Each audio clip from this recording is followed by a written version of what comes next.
09 is the number. Okay, Lakeland door? Yeah. Oh, okay, so isn't that part of these doors and Well, it was tagged Marina, I thought. marina and municipal building? Oh, I I think, missed the last. I think the marina is, Insignificant then. I think that's probably a typo, because they didn't do any door Okay, change at the that makes, marina, that right? makes way more sense. That's part of that, Yep. is that grant or whatever, or no, part of the Part of using those doors and. using this, yeah. Well, Marina had our partition stuff, so they're great thing. Yeah. Partitions. All right, we'll call the city common council to order for Monday, July 14th, 2025 at 6 o'clock. Let the record show all members are present. Please stand for the pledge of allegiance and honor of silence. Pledge allegiance to the flag of the United States of America and to the republic for which it stands, one nation, under God, indivisible, with liberty and justice for all.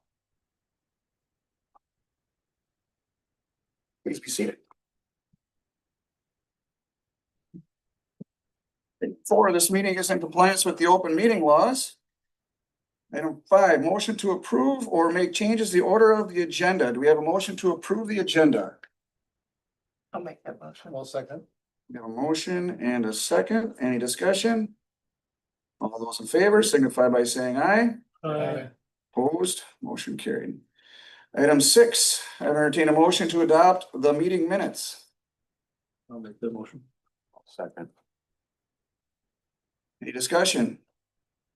All those in favor to adopt the meeting minutes signify by saying aye. Aye. Opposed? Motion carried. That was for the June 9th and June 23rd, 2025 special meeting, just to be clear. 7, consideration of bills, claims, and conference attendance. 7A, general bills. Any questions on any of the bills? I have a question about just one of the payers. There's a District 2 Incorporated that shows up a couple times under the check register during March. I was just curious who they are, because this is one of the notations, check number 80372 is one of them. But this was, I think, before we started tagging them by department, so I was just curious what they do. You know, Saw it too. Get it? About $3,400 in invoices that got paid. I was just curious. and that doesn't show the department? And they don't show up the next month, so it doesn't seem like it's One and done, it should be. yeah. Okay. Keith, can we look into that and get him an answer, please? Thanks. Okay. Any other questions regarding the general bills? If not, I would entertain a motion to approve 7A, the general bills. Is there a second? I'll second. Any discussion? Please call a roll. Conley, Aye. Mills. Aye. Oftedal, Aye. House, Aye. Brewster. Aye. Blaha, Yes. Jean Court. Aye. Motion carried. 7B, financial reports, March, April, May, and June of 2025. Any questions on any of the financial reports? I have one question about, I saw a notation about a, let's see, will be a payment, of the room tax. I think transfer to, I believe that goes to the Chamber of Commerce. So I was just curious what span of time. That should be quarterly. That's quarterly, Mhm, right. okay, so. All right, Okay. cause that amount represents about half of the budgeted amount. So that means collections are up then, I would guess. So far. So far. Any other questions or discussion on the financial reports? If not, I would entertain a motion to accept and place on file the March, April, and May and June 2025 financial reports. I'll make the motion. So second, I'll second. Bobby. Any further discussion? Comment. thanks to the ladies for getting us out at all. That was a huge undertaking. Thank you to Aaron and Jamie. You as well. Any further discussion? Hearing none, please call the roll. Conley, Aye. Mills. Aye. Oftedal, Aye. House, Aye. Brewster. Aye. Blaha. Yep. Jean-Court. Aye. Motion carried. C, conference attendance. I don't think we have any, so you can. It's just on there, okay? Yeah. All right, no action. Any claims? No claims. Item 8, public comment. Anyone wishing to speak before the council tonight, can please come up to the podium, state your name and your address. There is a 3-minute time limit per person.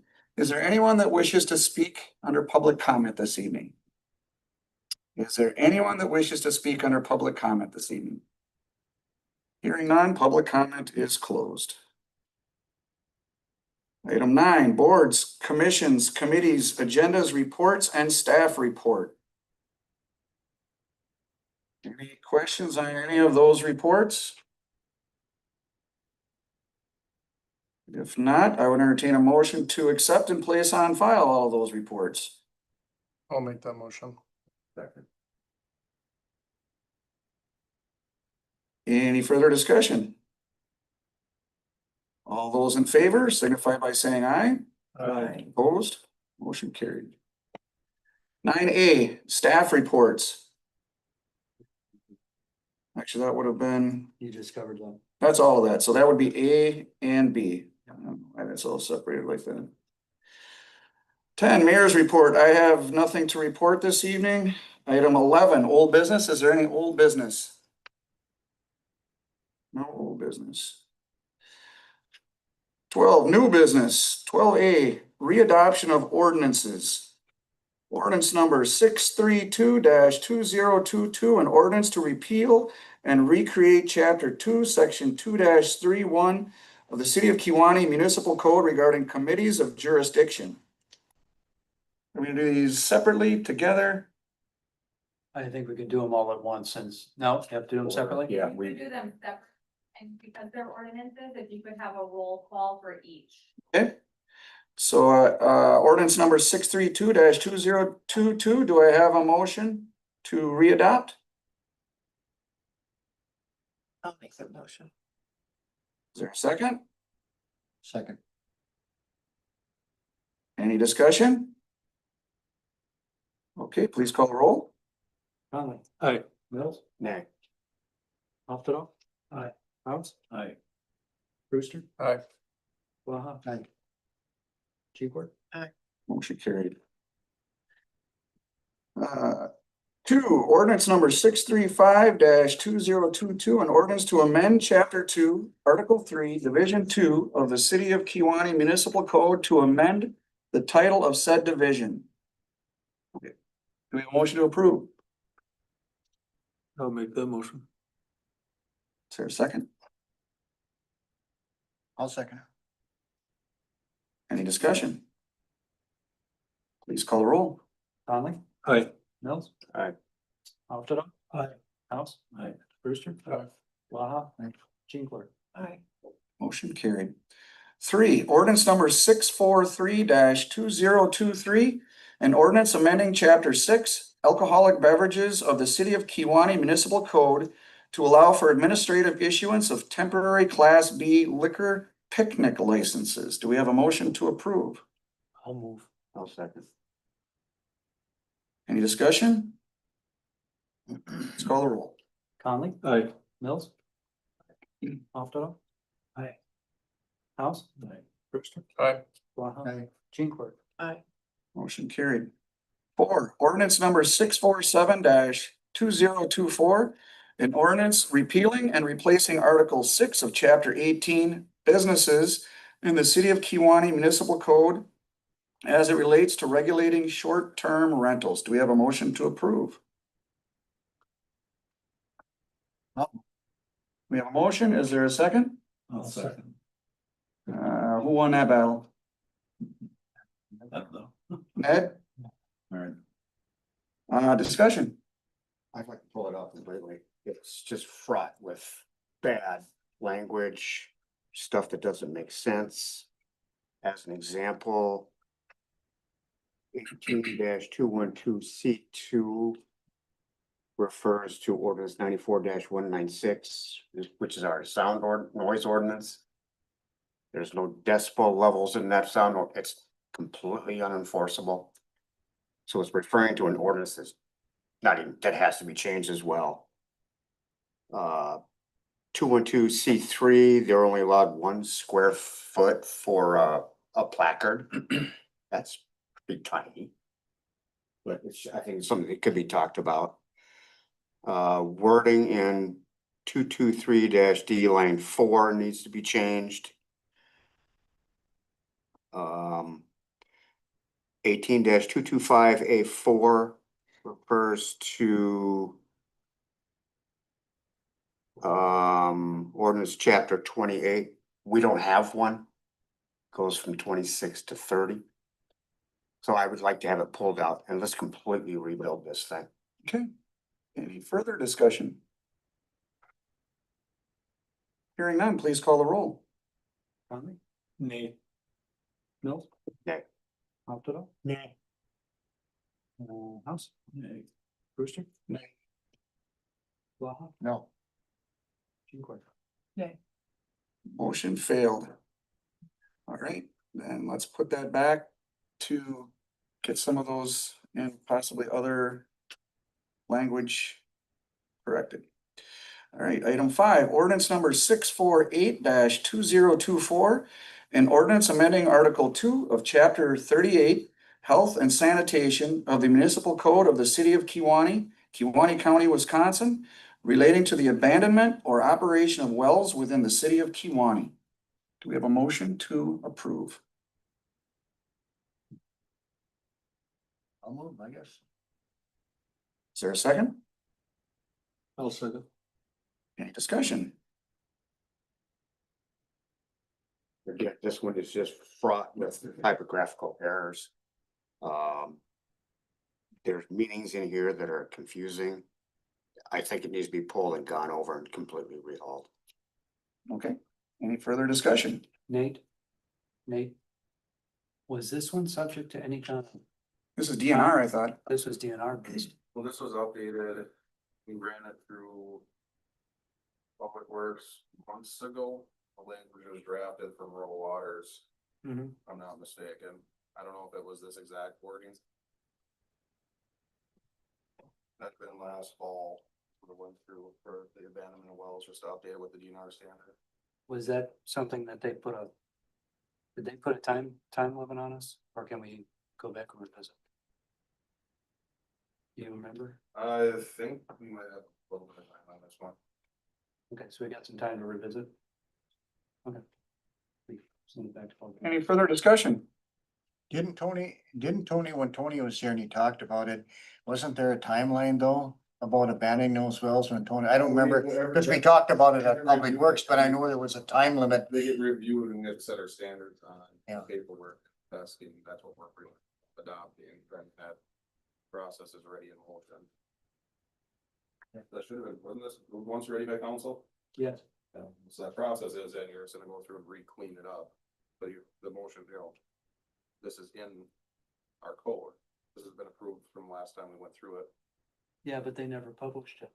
Okay. We never. So we have to reaffirm, We have to reaffirm a previous. that's what all these ordinances are. They have all been previously approved, but we're reaffirming them because they were not properly published. And so I just want to make sure we don't get ourselves into trouble with DNR by not having any kind of updated standards. But yeah, this particular one is state statute, DNR, whichever, whatever, but that's what we're trying to comply with on this particular ordinance. I can't remember, let's see,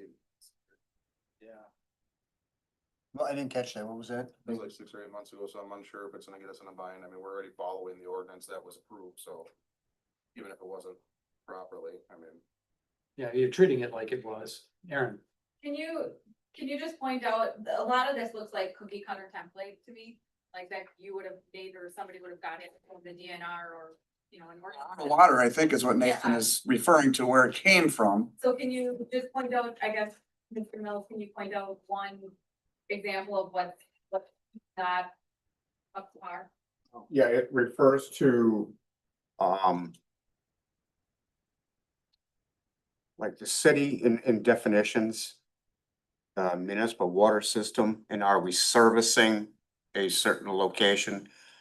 But it's unclear on those definitions exactly what it means. And there's more than that in there. There are a number of situations where. But that meaning as defined doesn't cover the situation. It's, What meaning as? well, defined? as an example, if we are servicing a location, and the definition of that is we have a line. To the On, location, pardon me? aligned to the location. Yeah, we have a line in location. Well, if we have a line in location, then what's the well system here? It's for private wells. It's private wells. There's certain locations through town that have approved private wells. Old wells they've had for years. Wells, yeah. Well, they're still in use. That's the reason that they have the permitting for them. So there's prevention, working on cross contaminating the city system, so. That's what's kind of referencing. It's talking about their private well. Yeah, I understood all that, but there's still. Cause I know how to read these things and I got confused. That's what I'm saying. I think it needs to be looked at. You recommend looks at this then, because like I said, this looks to me very cookie cutter template. That's something that rural water would just send to us, be like, here's your ordinance, this is what's gonna keep you in compliance. Especially if you guys have already vetted this through your attorney.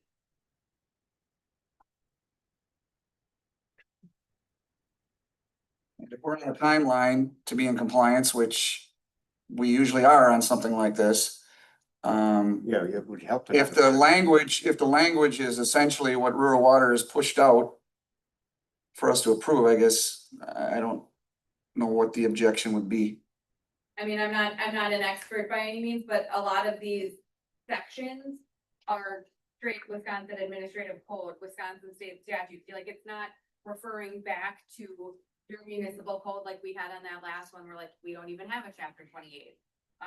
A lot of these definitions, these are coming straight from rural water, or straight from whoever's doing this ordinance, whichever body that it be that's doing this. I mean, this isn't something that we crafted, or your administrator or anybody like that. I mean, this is something that they send to you, something like the DNR would send, and this is what's gonna keep you in compliance.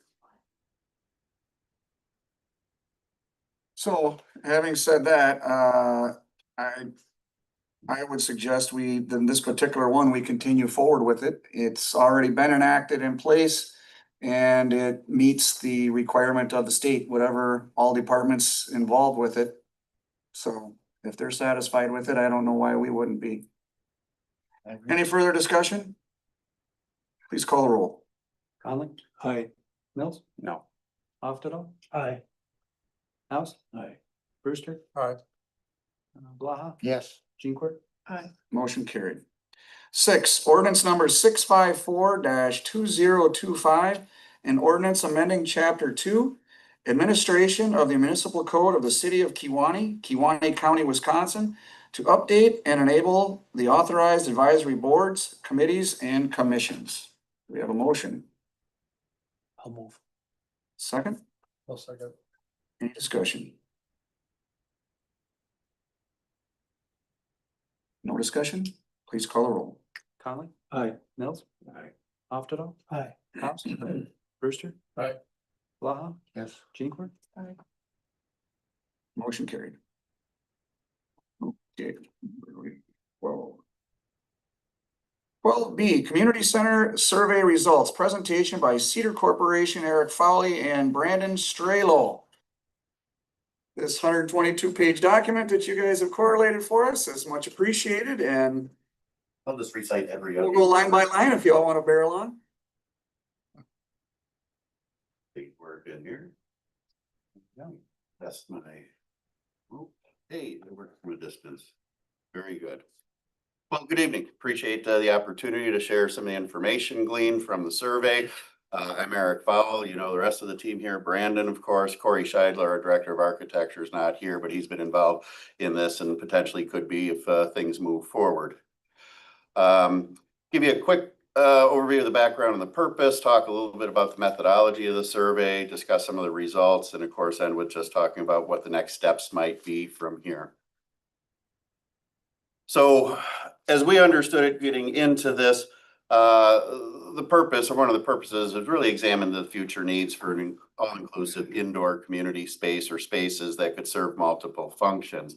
Part of this is driven by demographic changes, needs in the community, whether younger or older, funding opportunities come into play, and certainly challenges across the spectrum of reduced or competing resources, and perhaps there's some efficiencies in here. So the survey was intended to initiate a more future-oriented conversation about the residents' vision for accommodating diverse needs in this arena. And obviously, we wanted to take the opportunity to assess needs for multiple things: the senior center, senior meal site, perhaps a multi-use community center, and brought the library in on this because we know that there's been past conversations about deficiencies, maybe expansion needs. So basically wanted to broadly gauge the general and specific needs of the community and identify some of the next steps, including community discussions or project studies, et cetera.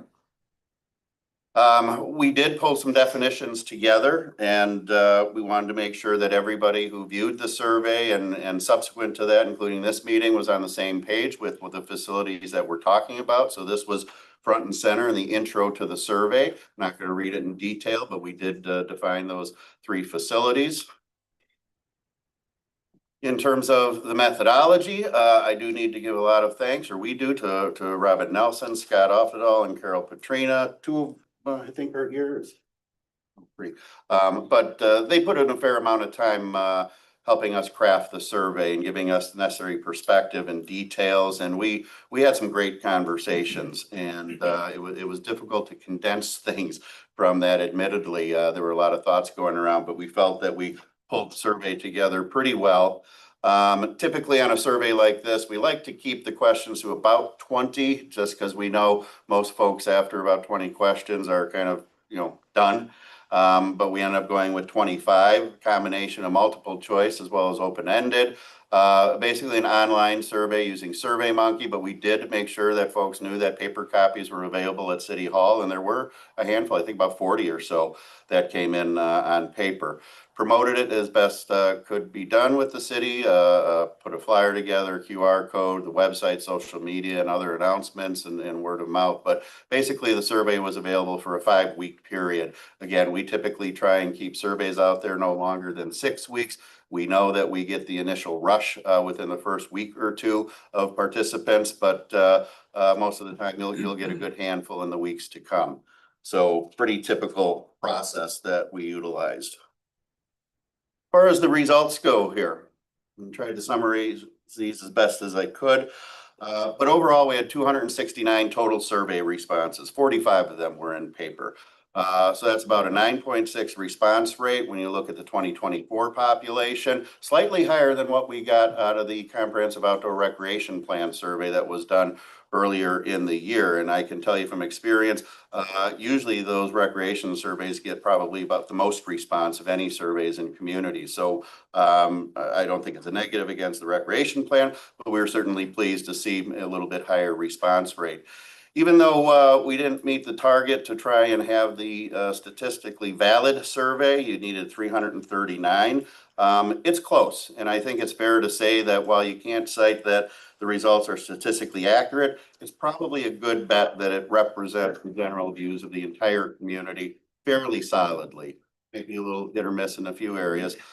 In terms of examining the data and the information, because we knew there was a separate and distinct audience of those 65 and older utilizing the senior center, we wanted to examine the data for that subgroup as compared to the entire set of data. So I'll share some tidbits and talk about maybe some differences or similarities between that data. In terms of the age distribution of respondents, you can see it was generally pretty even across the 3 older age categories, but probably under responded by those 18 to 30, and certainly anyone under 18. But to that point, we did have noted that there were 98 responses, or about 37.5% stated that they did have children under 18 in their household. So you can make some assumption that those parents were likely speaking to some degree for their children. Can't be confident on that, but figured it was good to know since we had a low response rate there. And also, I think it's interesting that for those over 65 years old, while we had 35% technically that responded to the survey, there were an additional 91 responses, or about another third, that stated they have seniors 65 plus in their household. So again, there might be some people speaking for their parents or grandparents or others that might be living in the household.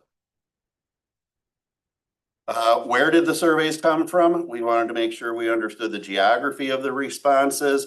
Obviously, on a survey like this in a community, Kewaunee County is pretty well knit. Word gets out. People will take surveys that maybe weren't intended for them if they weren't a resident, and that's fine. I think this does show that a majority, in both cases, when we look at all the survey respondents or just the 65-year-old and older, primarily came from within the city.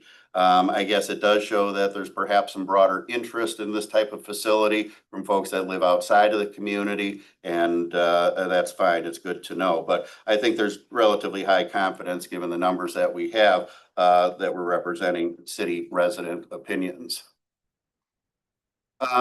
We needed to understand and have a little better background on what people are doing in terms of interactions with organizations to kind of get a sense of how active they are.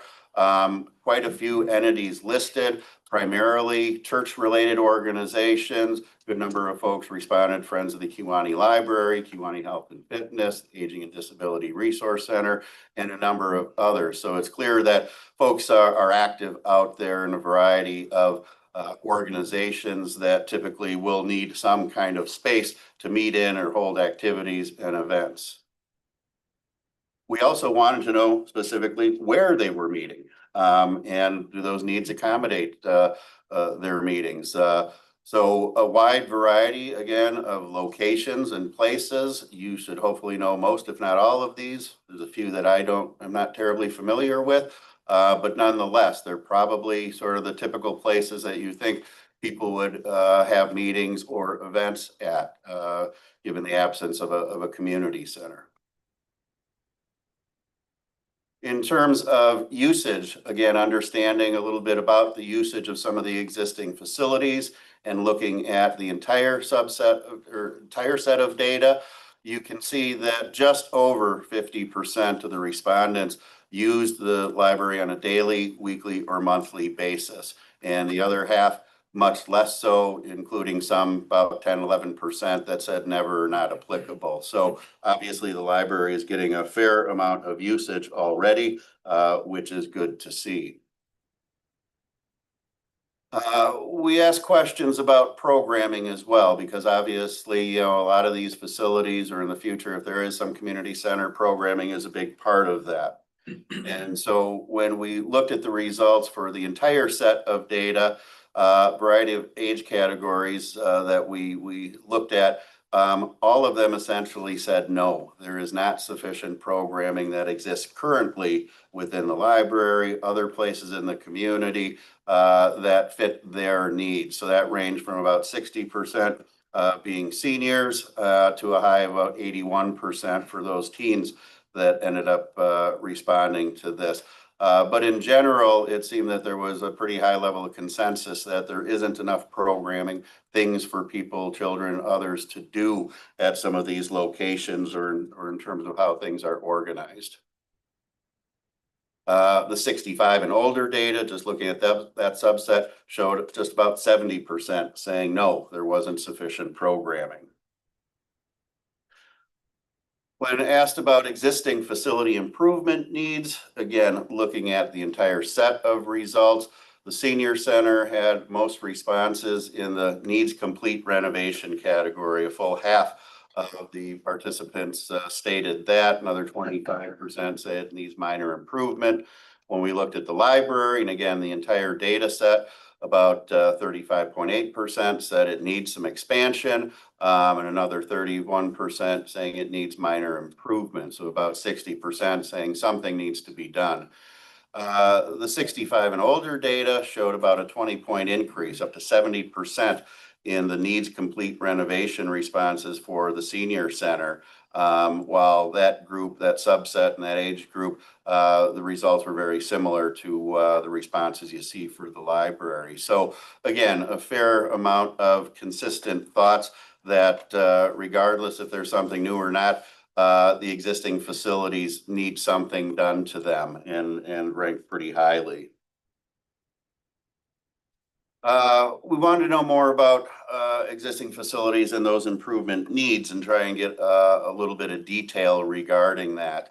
The senior center itself, and again, just looking at the 65 or older data set, the largest issues were building parking and facility location, things dealing with just general access and ability to get to that facility. So about a third roughly to a quarter felt improvements were needed. Bathroom access, about 20% as well, though I can't claim to know the internal layout of the facility.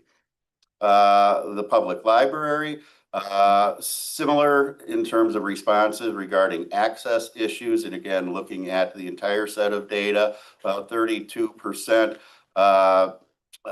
noted building parking. Obviously, they don't have their own parking lot, rely on street parking as well. And hours of operation were some of the concerns there. In terms of comparable facilities, we wanted to know whether or not, what exists out there without having a community center is meeting needs. About 40% only of the entire data set thought there was sufficient existing private or nonprofit spaces to cover all the meeting, event, and functional needs within the city. So about 60% are saying no, something else is needed or at least desired that can accommodate perhaps more activities or things of different types. And then just under 35% of the 65 and older data set thought there were sufficient existing private or nonprofit spaces. So again, you're still looking at about 65% that say something else is needed to accommodate those uses, those activities, and things of that nature. So as we move through the survey, we obviously start gauging support for a new facility, and 52% or just over of all the survey takers strongly agreed that area residents would benefit from a reimagined, all-inclusive facility that would serve as a multi-use community center. So just over half. There was an additional 26.9% that agreed as well. So you're looking at about 80% overall of the respondents showing their strong support, I think is a fair word to say, for a new facility, similar to what we described. Only 15% disagreed or strongly disagreed. So maybe a little less than I thought there would be. From the 65 and older age group, when you look at the same questions, pretty much mirrors the results. It's within a couple of tenths of percentage points. So I think, again, consistency in the answers and across the age groups, that there is support for a new facility.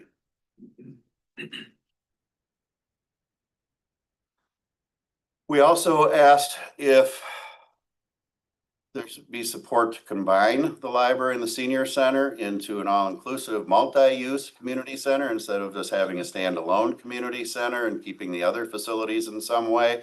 About 60% agreed or strongly agreed, and about just under 80% in the 65 and older age group responded in that same manner. So again, pretty good support, at least from what the numbers say.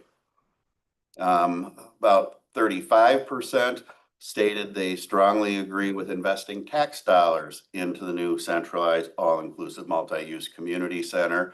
And an additional 28% said they would agree. So you're looking at, again, 50 to just maybe under 60% that stated that investing city tax dollars would be a good investment in that.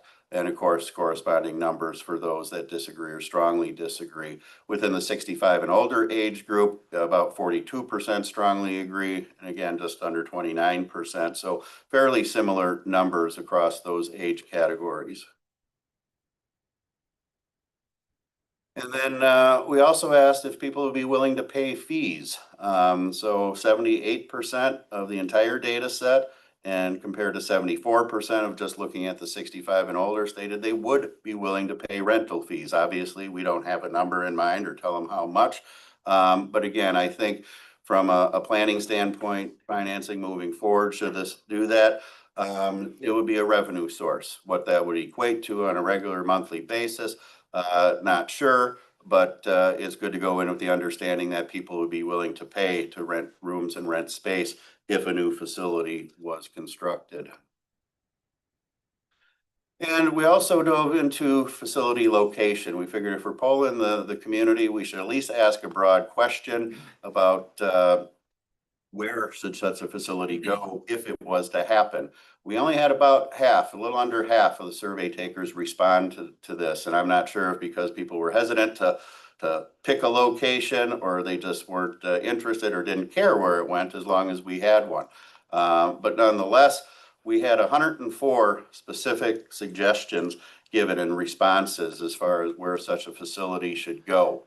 Overwhelming majority, 62%, felt the Marquette school site would be the best site. But conversely, we had about 7 responses, or about 6%, that specifically said not at the Marquette school site. I've never had a survey like this where people interjected their own answer of not this location. And I'm not going to dive into that anymore. You guys can make your own assumptions. But a wide variety of sites: Baumeister Road, Mermaid Tails site, Ellis Street, the Hamachek property. Some mentioned other sites, some general areas around Hillcrest School, Fitness Center, City Hall, right across the street in the vacant lot there. So we did map those out and tried to apply a legend to that to at least indicate where these locations are. I know it's not the first concern in terms of planning such a facility, but it's something that does need to be talked about relatively early in the more formal process, because obviously, depending on the size and the scale and the needs of what the building is, you've got to have a place where it can fit or be reconfigured to fit into. So there's some options out there, obviously. Some may be good and doable, others may not, but we didn't take a detailed look at that, but we thought it was certainly of interest. So that hits some of the highlights in terms of the results. As far as moving forward and next steps, typically with a level of support like this from the community, if you're willing to move forward, a space needs study is usually the next step on this. Trying to examine details in existing space that's used now, deficiencies, and how much space would be needed and how would it function. So that would help validate those deficiencies that might have been identified in the survey, and take a look at the size, the functions, even site dependency. So maybe some of those locations would be looked at initially, doing conceptual layouts, construction costs, and identifying funding sources. So there's a whole list of things that typically will be involved in a space needs study. A community engagement meeting is probably also a likely next step. We're not dictating what the details of that would look like, but certainly having the survey done, having the results out there presented at the council meeting. Hopefully others will read the report or hear this presentation. If the city is serious about moving forward, I think it's best to have some type of meetings with the community. Typically at those meetings, you could share the survey results and just say, yeah, this is what it said. Does everybody buy in? You could talk about funding and financing, those kinds of things. But I think first and foremost that you need to validate some of those things, and you also kind of need to use the community to help you do some of the initial planning, really what's possible, what's off the table, and those kind of things. A lot of times, you'll want to have more details before you have that meeting. So perhaps doing the space needs study first will provide more specific answers, because I can guarantee you someone in the room will say, well, how much is this going to cost? How many square feet is that going to be? Where is it going to be located? And if you don't have those answered, that meeting might not be as productive. So that's really, typically what is done moving forward on these kinds of issues and studies. But of course, it's your community, you know it best, and we'll let you manage those things. So that's the short overview. It's not every word. There is a large appendix in there of the detailed results. I would encourage everyone to at least read through the comments. A lot of, I think, valid, enlightening comments. You have those that are of concern, fix the roads first before you do this, which is not atypical. And of course, you have a few that might even be a little more on the humorous side. But always entertaining to read those things. Do you think the location would be the first step? Maybe we can, because the building size may depend upon what location we're using too, so. I think the first step would be to decide, number one, where are we gonna put it? I think those things need to run parallel to a great degree, because at this point, really don't have an idea of how big a facility it needs to be. Right. And it might wipe some of those potential sites right off the list. You know, obviously, if it's a site that the city already owns and controls, makes it a lot easier to develop. But I would caution you, just like a community maybe going out to look for new parkland that they have to purchase, once the word gets out, or if you're looking at a private piece of property, that price goes up amazingly. So you gotta hold some things close to the vest if you're looking at private lands. I think the fact that we've got some initial feedback from the community is very important. And to bring this back to the seniors and the city to sit down, I think that would be our next step. And just kind of go over this back and forth and try to get a direction on the needs, right? That'll be our needs assessment, and our needs assessment obviously is gonna dictate the size of the building. And parallel with the location, where could it be a good fit, and that sort of thing, so. We're able to upload this onto our website and link it to our Facebook page, hopefully generate a bunch of interest in the public viewing it, looking through it. And maybe you'll get some of your constituents to give you some feedback as well, when you're out and about. So I think that's gonna be the city's next step, is to have that sit down again. Appreciate the presentation. I guess, before we let you go, if the council members have any questions at this point, now is your chance to ask Eric, otherwise, I have a question. I'll let him go. I have a question. So a space needs study is essentially a feasibility study, or similar to a feasibility study? Yeah, I mean, it is gonna give you more details in terms of size, ultimately cost. So no one's committing to anything by the preparation of that. It's to fact find, get more information and kind of take it to the next level. But you'd be held harmless in terms of you don't have to follow that space needs study. I can kind of add on to that a little bit Go ahead. too. So our architectural team, Corey, has been in on some of the earlier discussions with the senior center group and stuff too. They go through this stuff quite a bit, sit down with kind of the key stakeholders that people are gonna be involved to figure out what it is that we really need, come up with some conceptual drawings or different things like that to help paint the vision, look at some of the site stuff, but then, also figure out, cost estimates, funding strategies and different things like that to be able to, as Eric said, if you want to engage the public and do things like that as well. But Corey and his team, he'd be the one to talk probably more specifics, on that. But as the mayor said, if there's any follow-up meetings or anything, we try to get him involved so we can get a better understanding of what their process is, the architecture of his their system. Do we have like a ballpark of what a space needs study would cost to do it? It depends on the level of detail or how many different concepts you want. If you say, hey, we want 2 options, 2 concepts on 3 sites versus 5 concepts and 10 sites or something, stuff like that. And trying to dictate it more, how many meetings are building in, public engagement sessions and things like that. But those are all things that, if we have a follow-up meeting with Corey, we can talk through a lot of that stuff. Okay, does any other members of the council have a question? I have one. All of the statistics that you outlined were based on the survey of 269 people. Correct. Is that correct? Correct. Okay. Yep. All right. So, yeah, look at the report in more detail on that. If you've got questions or concerns about any of that, feel free to reach out to me or through Heath. Happy to dig around and answer. If there's some other questions that you might think of that might involve the data and just looking at it differently, we could certainly answer a couple of those or attempt to. So. Okay, thank you, guys. Very good. Thank you very much. Appreciate it. And I'm sure we'll see you soon. Thank you. Right, item 12C, resolution 2025-2057, adopting the Kewaunee County Hazard Mitigation Plan. Okay, so last week I sent out to members of the council the draft May 2025 hazard mitigation plan by the county. per FEMA requirements, every 5 years, each municipality is required to update their plan to identify local hazards and or conditions that would create hazardous conditions and therefore require potential disaster. Plan is also a source for further grant opportunities to try to address various hazards that local communities can actually try to address, such as storm sewer issues, leaking or buckling of infrastructure, and so on. Our county emergency management is the lead agency for this effort, is essentially takes on the planning effort on behalf of local municipalities, which includes all of the communities in the county. It incorporated review and input from all members from each of these so-called localities, and as part of the adoption process, each locality is required to adopt the updated plan via resolution, which I have attached.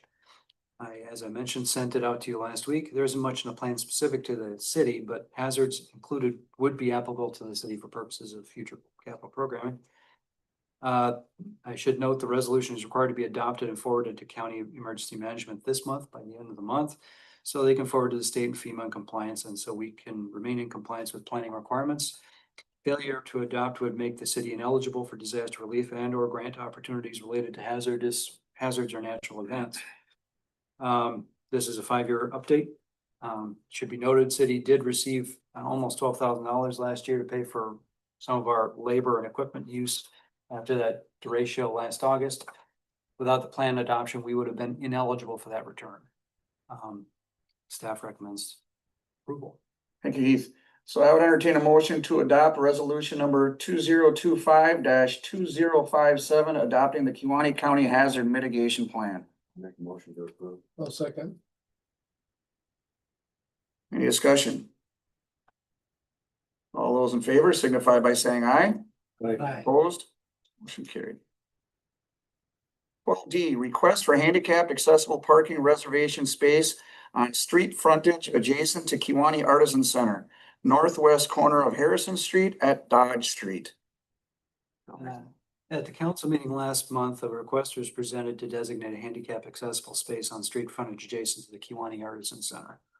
I have a map in the packet showing you where that's located and the area of parking out in front of the actual part of that building. The request makes sense given the location of the facility, already available accessibility in front of the facility. Public Works Committee reviewed this request and offered approval, although I understand it was also because they suggested that perhaps staff should be able to do this on our own. But that would be something that would have to be adopted into code so that you could actually authorize staff to do that. Staff doesn't have an objection to that, just that right now we don't have the authority to do that. So we're requesting authorization to designate the site. The next item shows you how that would look generally. They have to paint curb area blue, and then they have to put a sign up designating as a handicap accessible area. So staff is recommending approval. So I would entertain a motion to allow the handicap accessible parking reservation space on a street frontage adjacent to the Kewaunee Artisan Center. That's presented. I'll make that motion. Second. Any discussion? All those in favor signify by saying aye. Opposed? Motion carried. 12E, request to remove handicapped accessible parking reservation space on street frontage adjacent to 1117 Juneau Street, northwest corner of Lincoln Street at Juneau Street. Staff received a request from the owner of the property, currently listed as American Legion Post number 29, to remove the handicapped accessible reservation space on Juneau Street, which is shown in the map on blue. This area is apparently no longer necessary. I have a copy of the image in the packet, and you can see that where it's marked. In order to remove this from staff, we just have to go out there and take the paint off and then remove the sign. So staff recommends approval. So I entertain a motion to approve the removal of a designated handicapped accessible space on the street in front of 1117 Juneau Street and implemented by Public Works staff. Motion we approve. I'll second. Any discussion? All, Who's the owner? American Legion Post 29. It's right in front of the post. What was Yeah, listed? but he said Wester. Who's the Wester? The post. Person. No, it's the post. It was Bernie Jaden with them. Any further discussion? All those in favor signify by saying aye. Aye. Opposed? Motion carried. 12F, auction items authorization, Wisconsin surplus. Yeah, last year, fire department acquired a new fire tender to replace their aging one. The old tender is currently sitting in the impound lot behind the building. Fire department's requesting to post the old tender for auction, which would be conducted through Wisconsin surplus auction. We typically just take some pictures, post it to the website, and then it goes up for auction for a period of, I don't know how many days, 30 days? It depends on what they're running on, which one, usually it's 2 weeks. Yeah, and so we're just gonna basically get rid of the tender, have it auctioned off, and then the money, I presume, would go back in the fire department equipment replacement fund, which would be good news for us and our relationships with the adjacent townships, who would obviously want to know that the money from that tender was going back to a thing that was designated for future equipment. So we're asking for authorization to do that. So before I request the vote or the motion, I would like that to be a part of the motion, that money goes back into the fire department apparatus fund. And are we authorizing staff to accept or reject any bids? I forget how that went the last time, Nathan. We've done like setting at bottom dollar what we're like take for it. I mean, I don't know what that's worth, you know? Typically Wisconsin surplus staff's pretty good on telling the person that's posting it what they think it'll comfortable for. If they had a bottom dollar in mind, you can set a reserve. That's kind of what I did with some of the aging equipment that I knew wasn't gonna. Do you have any idea in your mind? We sold two off at Tish Mills, maybe a couple years newer than that. They went for 12,000 and 11,000-ish. So you think 8,000 maybe? Hope you get someone to be. As a rough number? 500 to 9,500, somewhere in there. If you get a couple people going on it, construction companies, farmers want it for watering, driveway, gravel, etc. So how did we do that last time? Did we just authorize staff, right? Just so everybody's clear on that then, when we make this motion, it'll be authorizing staff to accept or reject any of the offers through Wisconsin surplus. Okay, so I would entertain a motion to authorize public works staff to post the old fire department tender to Wisconsin surplus auction, and with the proceeds of that sale going back to the fire department replacement fund, vehicle replacement fund. Do I have a motion? I'll move. We have a motion. Is there a second? Second. Any further discussion? Please, all those in favor signify by saying aye. Aye. Opposed? Motion carried. Okay, 12G, municipal building quote for cleaning services. Yeah, this one, you're gonna want to modify the final motion a little bit. We lost our cleaning lady in March and have not been able to replace her. We posted the position quite a while ago. In fact, so long ago, it was referencing a person who's no longer working here. The position itself is just for regular cleaning of the offices, the city, the chambers, vacuuming, bathroom cleaning, mopping the floors, so on. Usually about 1 to 2, up to maybe 3 hours a week, depending on how fast the person was working. It's usually just a job that somebody comes in and a little extra money. Well, I can't get anybody to do it. So at the mayor's request, staff contacted Team Clean to arrange proposal for cleaning services. Their offer actually came in at not $230, but $260 per month for cleaning services. In addition, they're also going to provide the annual floor maintenance, which was typically scheduled by front office staff to do stripping and waxing of the floor, the hallway out there, and then cleaning the carpets, the one-time annual deep clean. They have proposed to do that for a total of $1,795 for the stripping and then $425 for the carpet cleaning. So we're asking for authorization to execute the contract. The first number would be 3120. Right, you're taking 260? 2480, no, it'd actually be 2220 for the first one and 260 a month. Oh, 216? 260. 260. $260 per month, which means the floor cleaning part of it, it's a one-time cost, and it'll be $2,220 to do the stripping and the carpet cleaning. Oh, that's a floor cleaning. I got you. Okay. Yeah. Okay, so I would entertain a motion to approve the team clean proposal for the annual floor clean services at, what was it again? $2,220, and then the proposal for bi-weekly cleaning at City Hall for $260 per month. Do I have a motion? Is there a second? I'll second. Any further discussion? So just a comment, just looking at the total cost of the package, I guess I'm coming up with a figure that it would take our annual cost for cleaning from like $22.50 a year for all of those services that were provided and increase those to $53.40. Before we jump on to doing a contract, would it make sense to go through and offer the cleaning position with the same number of hours, but increase the amount per hour? I You mean, could, because it looks like you could make that almost $30 an hour and it would be a wash versus doing a contract with somebody, which $30 an hour might get somebody to really reconsider. was the floor cleaning in the number that the number we previously paid?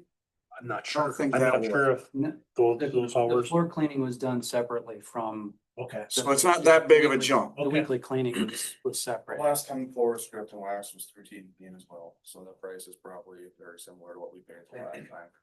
I mean, good point, but yeah, just if we're clear apples to apples, so.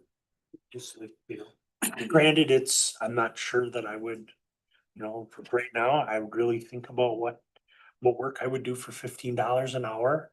And I'm thinking like, well, what kind of limitations do we have? But if our cost is gonna go up by contracting everything to Team Clean, it just might be worth discussion about whether or not that is really the market, what the market will bear in terms of getting somebody to do hours. At least getting somebody that, We've been Yeah. inconsistent, we've been, staff has been helping out along the way, which is sure, thankful for that. But okay, could we save a few bucks? It's possible, but it's also such a part-time, but yet a commitment that if we want to make sure that the city hall is maintained properly, I think this is going to give us that opportunity. It was the difference, maybe like you were suggesting before, without the stripping of the floors and waxing included. That's a much bigger difference. okay. But so is there any further discussion? We do have a motion and a second on the floor. Hearing none, please call the roll. Conley? Aye. Mills? Aye. Often. Aye. House? Aye. Brewster? Aye. Baha? Yes. Green Court? Motion carried. 13, I don't know that we have any of that. I do have a question, Mr. Mayor. on that. Sure. I didn't know whether I was gonna bring it up or not, but, and I don't know if you need to bring this before, if this really has to be on the agenda, or if you can take care of this yourself, but we need to do something with our phone system here and our emails, because I'm getting a number of complaints of, emails not being answered, phone calls not being answered. I don't know if we can take care of this in-house. I don't think this actually has to be agenda item, or does it? I mean, No, I that hate doesn't to need to be an sound like a agenda broken item. Record, but can we go back? Can we go back to answering our telephone? And then if, the phone's busy, it goes right to the answering system, but somebody has to pick up this phone. I mean, I was in, when we had staff of 3 before, I was here, the telephone rang, no one answered it, and there was 3 people in the office. One day I called, I think Jamie was here, and I think it happened twice. Jamie was here one time, Aaron was in Algoma. I called Algoma, Aaron picked up the phone. One time Aaron was here, Jamie was in Algoma, and I needed to talk to her. I called there and they picked up the phone. That one person picked up the telephone. I don't know how many calls were missing, but I something has to change. So I don't know if that's something we can take care of. We can certainly address that at the administrative level, and I agree with you. The city hall, I've always looked at it's a business, it's a service. We're representing our constituents, anybody coming new to the community, any questions that get fielded through our offices need to be answered, need to be followed up on. And it should only be defaulted to a voicemail system. You know, it's possible you're on a call and you can't hang up the call. I mean, I've got 3 lines at my business and somebody's gonna get put on hold and I'll address the next one. And meanwhile, I got somebody at my counter. You know, it's a business and the services need to be provided. That's why I was a little hesitant to close and shorten up some of the hours, going with, some of the recommendations from staff. I mean, we're open to trying it and, you know, plus we're shorthanded, so we're making do the best we can. But I agree with you on the phones and the emails. We have to get Pick up back the to phone people. with one person there. Yeah. It's I've just, always said, if I've got somebody at my desk and the phone's ringing, the person at my desk can wait. The person on the phone, they don't get answered, they'll probably never call back. I just lost a customer potentially. Or I've got an unhappy constituent, or I've got a developer calling the city, or whoever it is calling to reach out to the city isn't getting taken care of. So I understand where you're coming from. Just, I was here 2 days last week, 9 to 3 during the office hours. It's not difficult to, I mean, one person can answer the phone. Yes. I, you know, there's a few things I couldn't answer and I, you know, emailed Jamie or emailed Aaron, but it is, I mean, there isn't that large a volume of calls. There is, I mean, maybe when utility bills come out, but it didn't, There's certainly isn't that traffic many. times, yeah. sure. But I think, you know, we've got, some of us are volunteering to answer the phones and it's doable. I think they're being answered or, you know. All right, so then next meeting dates, future meeting dates are all listed for the different committees and commissions. Next common council is 11 August, Monday at 6 p.m. Item 15, are there any announcements? Any announcements? We have a motion, is there a second? All those in favor signify by saying aye. Opposed, motion carried. Thank you, everyone. I just wanna ask Bill, are you this?